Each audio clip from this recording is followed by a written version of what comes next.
Imagine the most powerful democracy the ancient world had ever seen. For nearly 500 years, the Roman Republic stood as a beacon of citizen governance, where consuls were elected and the Senate represented the people's will. But by 27 BCE, it was all gone, replaced by autocracy, civil wars, and the iron fist of emperors. What happened? The answer is as relevant today as it was 2,000 years ago: unchecked greed and ruthless ambition. In the next 18 minutes, you'll discover how Rome's democracy died, not from foreign invasion, but from within. And warning signs? They're eerily familiar. Let's dive in. To understand the fall, we must first understand what made the Republic great. Around 509 BCE, Romans overthrew their last king and established something revolutionary: a government of laws, not men. Power was distributed. 2 consuls ruled jointly for 1 year only. The Senate advised on policy, tribunes protected the common people, checks and balances everywhere. And it worked brilliantly. Rome conquered Carthage, Greece, Spain, and North Africa, not despite being a republic, but because of it. Free citizens fought harder than subjects of kings. But success brought problems. As Rome grew richer, the wealth didn't flow equally. The gap between rich and poor became a chasm. Small farmers, the backbone of Roman democracy, lost their land to wealthy elites who bought up vast estates called latifundia. Worked by cheap slave labor from conquered territories, these estates pushed small farmers off their land. Displaced farmers flooded into Rome, creating an angry, unemployed mob. Democracy requires a stable middle class. Rome's was disappearing. The stage was set for demagogues who would exploit this resentment. Enter Tiberius Gracchus. In 133 BCE, this young tribune had a radical idea: redistribute public land from the ultra-wealthy to landless citizens. His motives were sincere: restore the middle class, save the republic. But his methods? They shattered 500 years of precedent. When a rival tribune vetoed his law, Tiberius did the unthinkable. He had him illegally removed from office.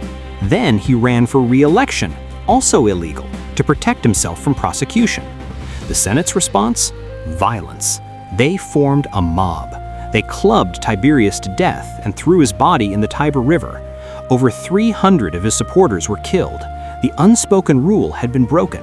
Romans don't kill Romans over politics. Not anymore. 10 years later, Tiberius's younger brother Gaius became tribune. He was smarter, more radical, and more dangerous. Gaius passed a flood of populist laws, subsidized grain for the poor, colonies for landless citizens, even citizenship for Italian allies. His coalition of poor Romans and Italian allies terrified the Senate. The Senate declared a state of emergency, the first time ever. They authorized a consul to use any means necessary to defend the Republic. Translation: mass murder. Gaius and 3,000 of his supporters were killed. His head was cut off and literally filled with lead to collect the bounty paid by weight. The Gracchi Brothers had opened Pandora's box. Political violence was now a tool. Norms meant nothing. Ambition justified everything. The next nail in the coffin: generals who commanded personal armies instead of state forces. Traditionally, Roman soldiers were citizen farmers who served temporarily, but Gaius Marius changed everything. He opened the legions to landless poor, promising them land and loot. Brilliant military reform, catastrophic political consequence. Soldiers now owed loyalty to their general, not Roma, because only he could deliver their retirement land. When Marius and his protege-turned-rival Sulla fought over a military command in 88 BCE, Sulla did the unthinkable. He marched his legions on Rome. No general had ever done that before. The sacred boundary of the city, the Pomerium, had protected Rome from its own military for 400 years. Sulla seized the city, massacred his enemies, and then left for his war in the east. When he was gone, Marius returned with his own army and conducted his own massacre. When Sulla returned in 82 BCE, he declared himself dictator and invented something new: prescription lists. Thousands of names, political enemies, posted publicly. Anyone could murder them and claim their property as reward. Between 2,000 and 9,000 Romans were killed. The Republic was eating itself. Here's the twisted part. Sulla eventually resigned and restored the Republic's institutions, but he'd proven that power came from legions, not laws. Every ambitious general learned the lesson. Commands mean armies, armies mean power, power means everything. By 60 BCE, 3 men decided they were bigger than the Republic. Pompey the Great, Rome's most celebrated general, Crassus, the richest man in Rome, and a rising politician named Julius Caesar. They formed an illegal alliance, the First Triumvirate, and essentially bought the government.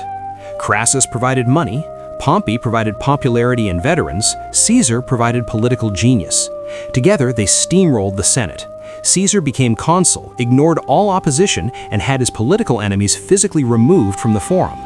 Caesar then took command in Gaul, modern France, where he spent 9 years conquering, killing over 1 million people and enslaving 1 million more. He became fabulously wealthy and commanded a battle-hardened army fanatically loyal to him. Meanwhile, Crassus, hungry for military glory to match his partners, launched a disastrous invasion of Parthia and got himself killed. According to legend, the Parthians poured molten gold down his throat, mocking his greed. Now only Pompey and Caesar remained, and Rome wasn't big enough for both. The Senate, terrified of Caesar, ordered him to disband his army and return to Rome as a private citizen, where he'd face prosecution for his illegal actions as consul. Caesar's response became one of history's most famous moments. On January 10, 49 BCE, he crossed the Rubicon River, the boundary of Italy, with his army. Alea jacta est, he reportedly said. The die is cast. Civil war erupted across the Mediterranean. Roman fought Roman in Spain, Greece, Africa, and finally Egypt. Caesar won. Pompey fled to Egypt and was murdered by Egyptian courtiers trying to please Caesar. Caesar returned to Rome not as consul, but as dictator, first for 10 years, then for life. To his credit, Caesar was a brilliant administrator. He reformed the calendar, distributed land, expanded citizenship, and completed massive public works. But the Republic was finished. The Senate was a rubber stamp. Elections were theater. Caesar held all real power. Some even offered him a crown, kingship, the one thing Romans had sworn to never accept again. Caesar refused publicly, but the ambition was obvious. A group of senators, led by Caesar's former friend Brutus, decided there was only one way to save the Republic: murder the dictator. On the Ides of March, March 15, 44 BCE, they surrounded Caesar in the Senate and stabbed him 23 times. He died at the base of a statue of Pompey, the rival he defeated. The irony was poetic. The consequences were catastrophic. The assassins thought they'd save the Republic. Instead, they sparked another civil war that would finish it off. Mark Antony, Caesar's lieutenant, turned the Roman mob against the assassins with a brilliant funeral oration. Brutus and his fellow conspirators fled. Then, Caesar's 18-year-old grandnephew, Octavian, arrived, claiming his inheritance. Everyone underestimated the teenager. Fatal mistake. Octavian allied with Antony and Lepidus, forming the Second Triumvirate. They issued new prescription lists, including the famous orator Cicero, who was hunted down and beheaded. At Philippi in Greece, the triumvirs crushed the assassins' armies. Brutus and Cassius committed suicide. The Republic's last defenders were gone. Antony went east, fell in love with Cleopatra of Egypt, and gradually lost touch with Roman politics. Octavian stayed in Rome, carefully building power, and waged a propaganda campaign painting Antony as a traitor seduced by an Eastern queen. The final showdown came at Actium in 31 BCE. Octavian's fleet destroyed Antony and Cleopatra's navy. They fled to Egypt and committed suicide. Octavian returned to Rome as master of the entire Roman world. Unlike Caesar, he learned from history. He didn't declare himself dictator. He was too smart for that. Instead, in 27 BCE, he restored the Republic, keeping the Senate, the consuls, all the old institutions. But he held supreme military command, controlled the treasury, and received a new title, Augustus, the revered one. The Republic was dead. The empire had begun. Democracy didn't die with a bang, it died with a whimper, as everyone pretended it was still alive. So what can we learn? The warning signs are universal. Extreme inequality breeds resentment. Political norms, once broken, never fully recover. When leaders prioritize personal ambition over institutional integrity, when violence becomes political currency, when armies serve generals rather than the state, democracy is on borrowed time. The Roman Republic didn't fall because of external enemies. It fell because Romans chose power over principle, winning over the rule of law, and personal loyalty over civic virtue.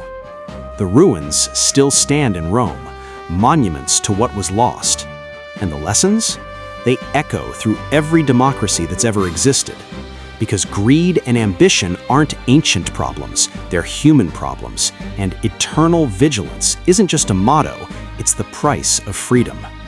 If this video made you think about democracy differently, hit that like button and subscribe for more deep dives into history's greatest lessons.